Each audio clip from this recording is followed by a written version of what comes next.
हाँ तो मेरे प्यारे बच्चों, good morning, good evening, good night, जो भी जिसका समय हो रहा है, गुड आफ्टरनून। ठीक है, हम लोग आज के लेक्चर में पढ़ेंगे जीरो ऑर्डर रिएक्शन को पूरा complete detail. Zero order reaction, zero order reaction क्या होता है? ऐसा केमिकल रिएक्शन जिसमें रिएक्शन का ऑर्डर अगर जीरो है, एन की वैल्यू जीरो है, तो ऐसे रिएक्शन को हम लोग क्या कहते हैं? जीरो ऑर्डर रिएक्शन कहते हैं। जीरो ऑर्डर रिएक्शन को डिफाइन करेंगे तो हम लोग कहेंगे in rate law expression, rate of reaction is directly proportional to zero power of the concentration of reactant. ऐसे रिएक्शन को हम लोग क्या कहते हैं? जीरो ऑर्डर रिएक्शन कहते हैं। तो in rate law expression, in rate law expression, rate of reaction, rate of reaction is rate of reaction is zero power, rate of reaction is directly proportional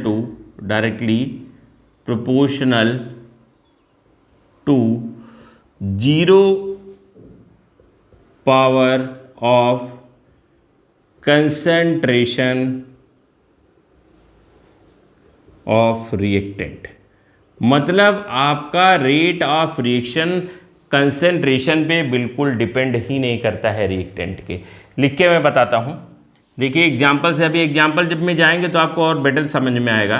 reactant से आपका बन रहा है product, यहाँ product लिखता हूँ क्योंकि प्रोडक्ट के कंसंट्रेशन से कुछ भी लेना देना नहीं है। ठीक है, इस रिएक्शन का अगर हम नॉर्मल रेट लिखते, तो अगर हम इसका नॉर्मल रेट लिखते इंस्टेंटेनियस के केस में, तो रेट इज इक्वल टू लिखते हैं minus D R upon D T, ऐसा लिखते इक्वेशन हम इसको फर्स्ट मान लेते हैं। लेकिन अगर हम लोग यहाँ डेफिनेशन के अकॉर्डिंग रेट लॉ अप्लाई करते, रेट लॉ अप्लाई करते, तो हम लोग क्या लिखते? हम लोग लिखते बेटा rate is equal to, rate directly proportional to active mass of the R to power zero. Order zero है इसीलिए मैंने यहाँ जीरो लिखा, और अगर किसी के पावर जीरो है तो उसकी वैल्यू कितनी हो जाती है? 1। तो अगर इसको हम प्रोपोर्शनल साइन को हटाएंगे तो यहाँ कांस्टेंट आएगा, रेट इज इक्वल टू हो जाएगा k इंटू 1, जहाँ हम लोग लिख सकते हैं rate is equal to k rate constant. This is the equation number second. तो ये एक जनरल इंस्टेंटेनियस रेट लिखा आपने, और ये आपके रेट लॉ के अकॉर्डिंग लिखा। अगर दोनों रेट हैं तो इक्वेशन फर्स्ट और इक्वेशन सेकेंड को इक्वल करा जा सकता है। और अगर हम ऐसा करते हैं कि इक्वेशन फर्स्ट और इक्वेशन सेकेंड को हम लोग इक्वल कर देते हैं, तो हमको मिलेगा क्या? हमको मिलेगा minus D R upon D T is equal to K, क्योंकि वहाँ 1 हो गया है। अब क्या करना है? इसको इधर मल्टीप्लाई करना है, माइनस को उधर लेके जाना है, या पूरे में माइनस से मल्टीप्लाई कर देना है। पूरे में माइनस से मल्टीप्लाई करेंगे तो हो जाएगा डी आर, क्योंकि माइनस प्लस हो जाएगा आपका, इज इक्वल टू माइनस के डी टी, ये आपको मिल जाएगा। अब ये जो आपको इक्वेशन मिला, इसको मैं इक्वेशन नंबर 3 लिखता हूँ, और इस इक्वेशन को मैं क्या करता हूँ? इंटीग्रेट करता हूँ, दोनों तरफ इंटीग्रेट करता हूँ लिमिट के साथ। लिमिट के साथ इंटीग्रेट करना सिखाता हूँ आपको। इंटीग्रेटेड बोथ साइड, ये आपके एनसीईआरटी के बुक में इंटीग्रेशन मेथड से जीरो ऑर्डर को बताया गया। उसी मेथड को मैं आपको बहुत अच्छे तरीके से एक्सप्लेन कर रहा हूँ और सिंपल तरीके से। इंटीग्रेट करते हैं बेटा, इधर को इंटीग्रेट करते हैं। यहाँ मैंने लिखा D R is equal to, constant का इंटीग्रेशन कांस्टेंट होता है तो ये माइनस के बाहर निकल आएगा इंटीग्रेशन साइन के, और यहाँ आपका हो जाएगा डी टी। जब भी हम इंटीग्रेट करेंगे हम एक लिमिट के साथ इंटीग्रेट करेंगे। सिंपल जो आपके बुक में दिया है वो थोड़ा सा आपका डिफ़िकल्ट है, तो बुक इस मेथड में नहीं जाएंगे, सिंपल मेथड में जाएंगे। लिमिट के साथ इंटीग्रेट करेंगे। जब टाइम आपका जीरो था, इनिशियल टाइम, तो रिएक्टेंट का कंसंट्रेशन आपका 100% था, आर नॉट, इसको आपने पढ़ा है।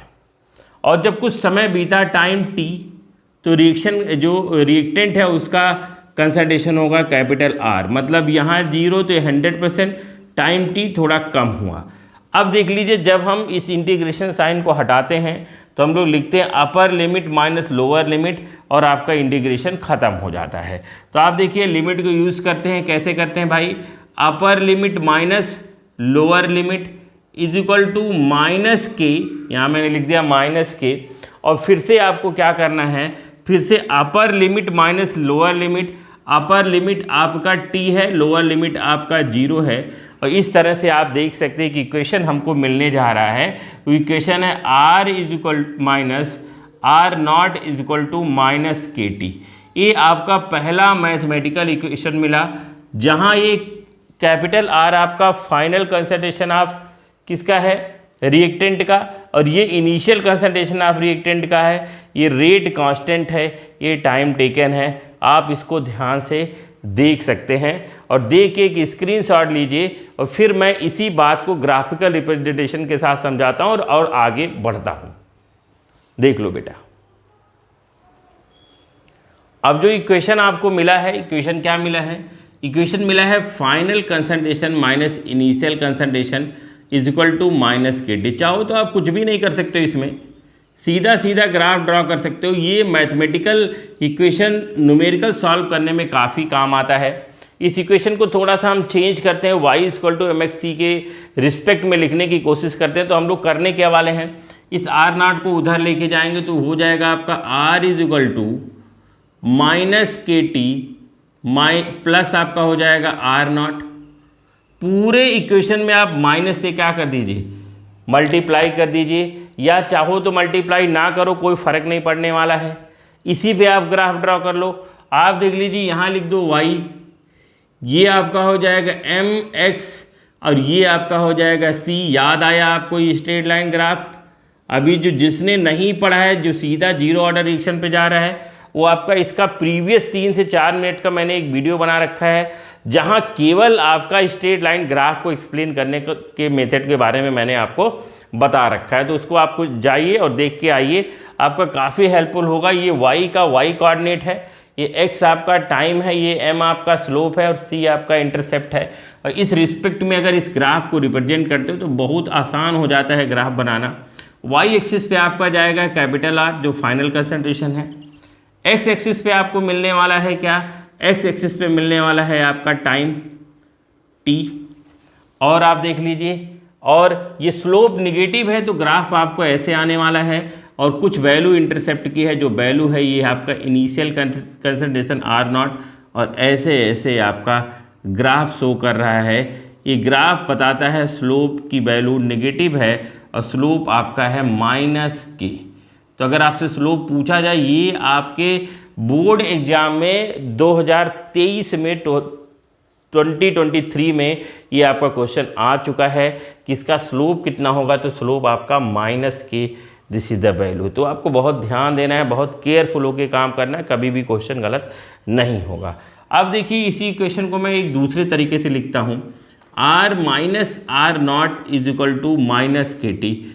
चाहो तो आप इसी को लिख के रखे रहो, न्यूमेरिकल इसी पे सॉल्व करो, कोई दिक्कत वाली बात नहीं है। लेकिन फिर भी हमारा जो एनसीईआरटी में जिस मैनर में दे रखा उसी मैनर में हम भी आपको बताएंगे। कुछ करना नहीं है विशेष, इसको क्या करना है, इसको इधर मतलब क्या करना है, देख लीजिए, इसको उधर ले जाना है। उधर ले जाएंगे तो क्या होगा, देखो r, और इसको इधर लेके आना है, या तो ऐसे रहने दो, r is equal to minus K T plus R naught. अब कुछ नहीं करना, ये पूरी वैल्यू इधर आएगी और इस r के उधर लेके जाना है। तो ये माइनस वाला इधर आएगा तो हो जाएगा K T is equal to R naught minus R. इस मैनर में आपको इक्वेशन मिल जाएगा बेटा, जहाँ आर नॉट इनिशियल कंसंट्रेशन है, आर आपका फाइनल कंसंट्रेशन है, के आपका रेट कांस्टेंट है, टी आपका टाइम टेकन है। अब अगर आपको इस रेट कांस्टेंट के रिस्पेक्ट में इसको लिखना है तो आप कैसे लिख सकते हो, आप लिख सकते हो K is equal to R naught minus R upon time, ठीक है। और अगर आप जीरो ऑर्डर में रेट कांस्टेंट का यूनिट लिखना चाहते हो, अगर आप यहाँ से यूनिट फाइंड करना चाहते हो, तो चेंज इन कंसंट्रेशन का यूनिट है मोल पर लीटर, टाइम का यूनिट है सेकेंड। तो जो के का यूनिट आएगा mole litre inverse second inverse, और जिसके लिए मैंने आपको लेक्चर बता रखा है कि हम रेट कांस्टेंट को कैसे फाइंड करेंगे। केमिकल काइनेटिक्स का मेरा सेकेंड लेक्चर है। तो इस तरह से आप जीरो ऑर्डर का मैथमेटिकल एक्सप्रेशन आपने देखा, चाहे इसको चाहे इसको चाहे इसको, जो भी आपको इसमें से एक आपके दिमाग में लंबे समय तक रहे, आप उससे न्यूमेरिकल को सॉल्व कर सकते हो। हम न्यूमेरिकल को सीट वाइज बताने वाले हैं। तो देख लीजिए R0 - R/T। अब इसी टॉपिक को आगे बढ़ाते हुए मैं आपको जीरो ऑर्डर का हाफ लाइफ और जीरो ऑर्डर का जो एग्जाम्पल्स कैसे हम पहचानेंगे, कोई रिएक्शन दिया है उसको हम कैसे देख के, कोई हम एक्सपेरिमेंट तो करने जा नहीं रहे हैं, हमको देख के कैसे पहचाना है कि किस रिएक्शन में रेट, जो आपका रिएक्टेंट का कंसंट्रेशन है उसके जीरो पावर है, कि आपका rate is not depend upon the concentration of reactant. इसको rate constant is depend upon the concentration, ध्यान दीजिए, rate constant concentration of the reactant पे डिपेंड कर रहा है, लेकिन रेट कंसंट्रेशन ऑफ रिएक्टेंट पे बिल्कुल डिपेंड नहीं करता। यही तो जीरो ऑर्डर की खासियत है। तो छोटी छोटी बात आपको ध्यान रखना है, आपका कभी क्वेश्चन गलत नहीं होगा। इसको अगर आप देख लियो बढ़िया से अच्छे से, तो मैं आपको यहाँ से हाफ लाइफ बताने जा रहा हूँ, आधी जिंदगी बताने जा रहा हूँ। तो आधी जिंदगी के लिए आप पहले इसका एक बढ़िया सा स्क्रीनशॉट आप लीजिए, फिर मैं। हाँ, तो अब हम लोग जीरो ऑर्डर रिएक्शन में हाफ लाइफ सीखेंगे। यहाँ मैं लिख देता हूँ half life. Half life, life जहाँ आता है वहाँ टाइम ही है। हाफ लाइफ, तो यहाँ टाइम है टी, क्योंकि हाफ है आधा है, मतलब हाफ कर देता हूँ 1/T। जो आखिरी इक्वेशन आपने फाइंड किया उस इक्वेशन को थोड़ा सा आप जानिए। इक्वेशन क्या था भाई? इक्वेशन था आपका K = या T = लिख लो, क्योंकि half life = T = initial concentration minus final concentration upon आपका रेट कांस्टेंट। सिंपल। अब हाफ लाइफ हम लोग जानते हैं, पहले जानते हैं हाफ लाइफ क्या होता है। मैं डिफिनीशन लिखता हूं, फिर मैं उसको एक्सप्लेन करता हूं। Half life, the time duration in which concentration of reactant become half to their initial concentration। मतलब एक ऐसा टाइम ड्यूरेशन जिस टाइम ड्यूरेशन में कोई भी रिएक्टेंट अपने इनिशियल कंसंट्रेशन का अगर हाफ हो जाता है, आधा हो जाता है, उसी टाइम ड्यूरेशन को बेटा हम लोग क्या कहते हैं? हाफ लाइफ कहते हैं। तो हाफ लाइफ क्या है? हाफ लाइफ है the time duration in which concentration of reactant half to their original या इनिशियल कंसंट्रेशन। कोई भी रिएक्टेंट अपने इनिशियल कंसंट्रेशन का जिस टाइम ड्यूरेशन में हाफ हो जाता है, आधा हो जाता है, वही उसका हाफ लाइफ कहलाता है। मतलब अगर मैं कहता हूं कि ये कोई रिएक्टेंट X है, ये कोई रिएक्टेंट X है जिसका मोलरिटी है 10 मोल पर लीटर, ये इसका इनिशियल कंसंट्रेशन है, और इसका मैंने हाफ लाइफ लिख दिया है कि भाई 5 मिनट है। तो अगले 5 मिनट में, जैसे 5 मिनट बीतेगा, ये अपनी इनिशियल कंसंट्रेशन का हाफ हो जाएगा, मतलब 5 मोल पर लीटर हो जाएगा। फिर अगर हम फिर से नेक्स्ट 5 मिनट में बात करेंगे, तो फिर से नेक्स्ट 5 मिनट में इसका इनिशियल, अब तो ये इनिशियल कंसंट्रेशन हो गया, ये हो जाएगा 2.5 मोल पर लीटर। अगले अगर हम 5 मिनट में बात करेंगे तो इसका इनिशियल कंसंट्रेशन हो जाएगा 1.25 मोल पर लीटर। मतलब एक ऐसा टाइम ड्यूरेशन जिस टाइम ड्यूरेशन में कोई भी रिएक्टेंट अपने इनिशियल कंसंट्रेशन का हाफ हो जाता है, उसी टाइम ड्यूरेशन को, उस रिएक्शन का हाफ लाइफ कहा जाता है। हाफ लाइफ होपफुली आपको समझ में आ गया होगा इस एग्जाम्पल के थ्रू। अब इसी हाफ लाइफ को यहाँ पे यूज़ करना है, और यूज़ करके आपको एक छोटा सा प्यारा सा इक्वेशन फाइंड करना है मैथमेटिकल, जिस पे आपके दुनिया भर के आपके न्यूमेरिकल आते हैं, थ्योरेटिकल और वैल्यू दे के मैथमेटिकल कई सारे न्यूमेरिकल आते हैं। तो हम लोग सीखते हैं हाफ लाइफ के बारे में। हाफ लाइफ देख लीजिए। हाफ लाइफ जब भी हम बात करेंगे तो टी की जगह हम लोग लिख देंगे टी हाफ, क्योंकि भाई हाफ लाइफ होगा तो हमको इसके सिंबल से बताना पड़ेगा और डिफिनीशन पे जाना पड़ेगा कि आपका जो फाइनल कंसंट्रेशन है वो अपने इनिशियल कंसंट्रेशन का हाफ हो गया, उसी को हाफ लाइफ कहते हैं। तो ये जो फाइनल कंसंट्रेशन है अपने इनिशियल कंसंट्रेशन का क्या हो जाएगा? हाफ हो जाएगा। और इसी वैल्यू को ये इक्वेशन में आपको रखना है, पुट करना है। टाइम की जगह आपको रख देना है टी हाफ, जो मैंने यहाँ लिख दिया है, फाइनल कंसंट्रेशन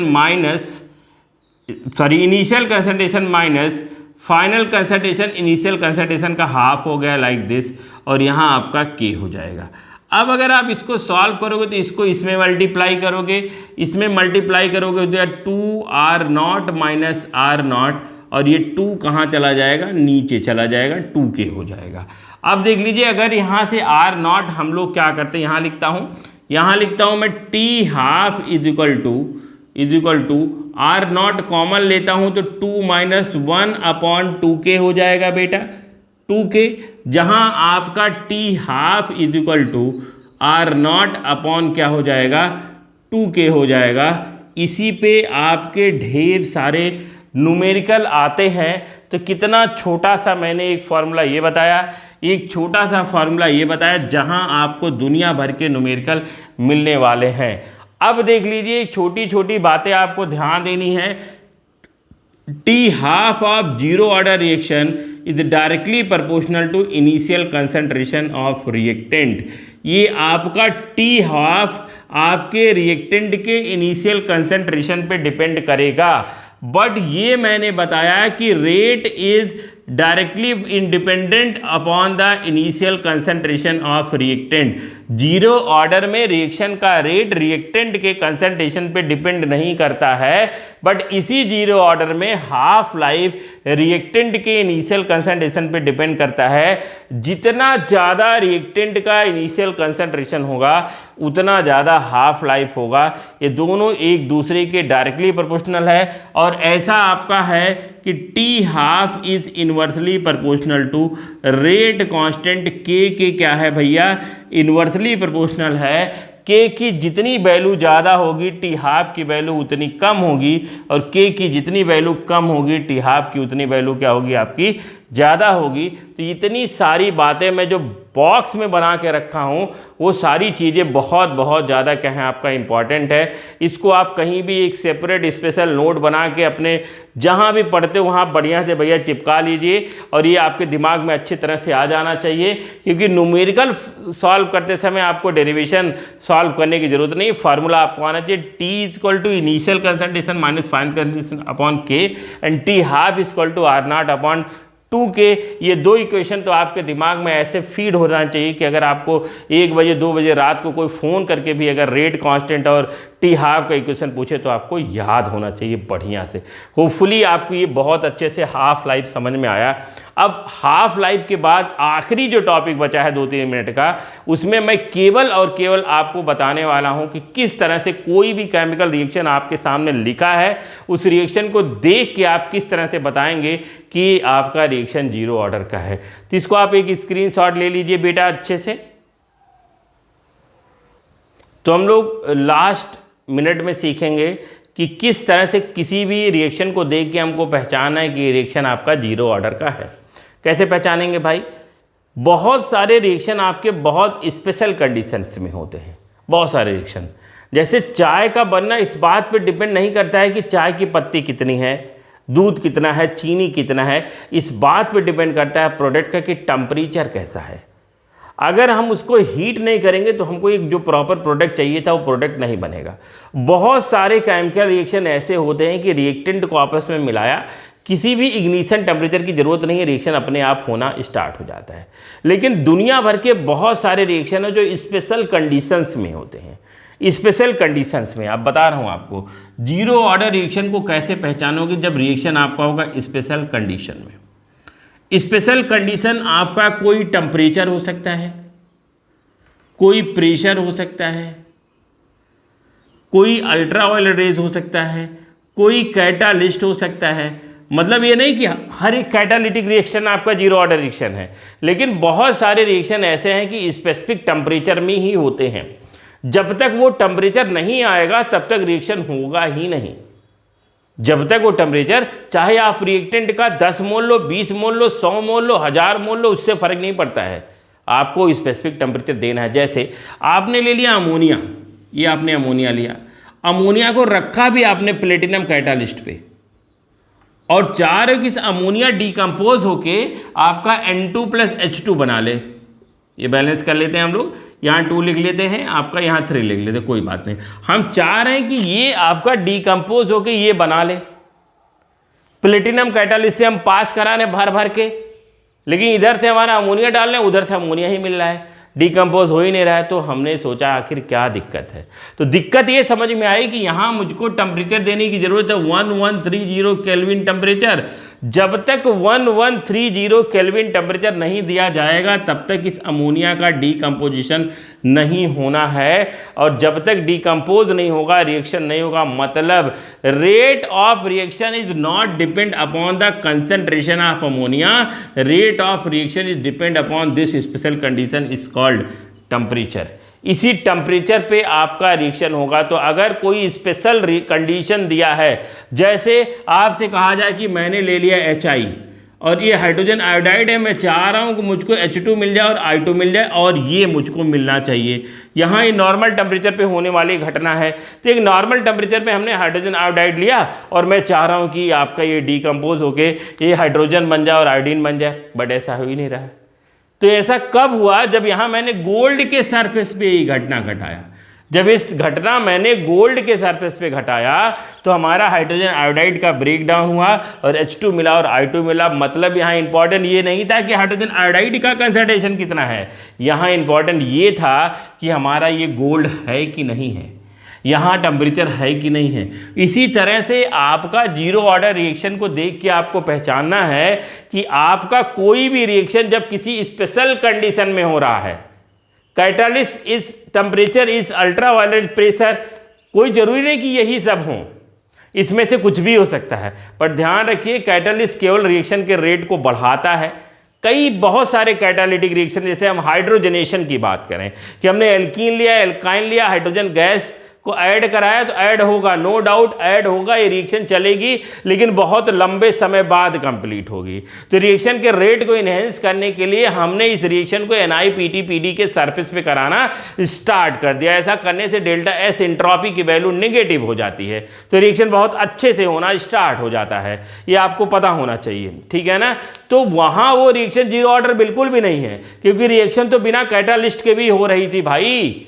कैटालिस्ट ने केवल रिएक्शन के रेट को बढ़ाया है। तो हर एक कैटालिटिक रिएक्शन आपका जीरो ऑर्डर रिएक्शन नहीं होता है। बट हाँ, कुछ रिएक्शन बिना कैटालिस्ट के होते ही नहीं हैं। तो जब तक कैटालिस्ट नहीं आया यहाँ गोल्ड, तब तक रिएक्शन हुआ ही नहीं। इसीलिए यहाँ इंपॉर्टेंट रोल हाइड्रोजन आयोडाइड का नहीं, यहाँ इंपॉर्टेंट रोल किसका है? आपका गोल्ड का है। तो अगर कोई रिएक्शन एक स्पेशल कंडीशन में होता है तभी आपका वो जीरो ऑर्डर रिएक्शन कहलाएगा, नहीं तो जीरो ऑर्डर रिएक्शन नहीं होगा।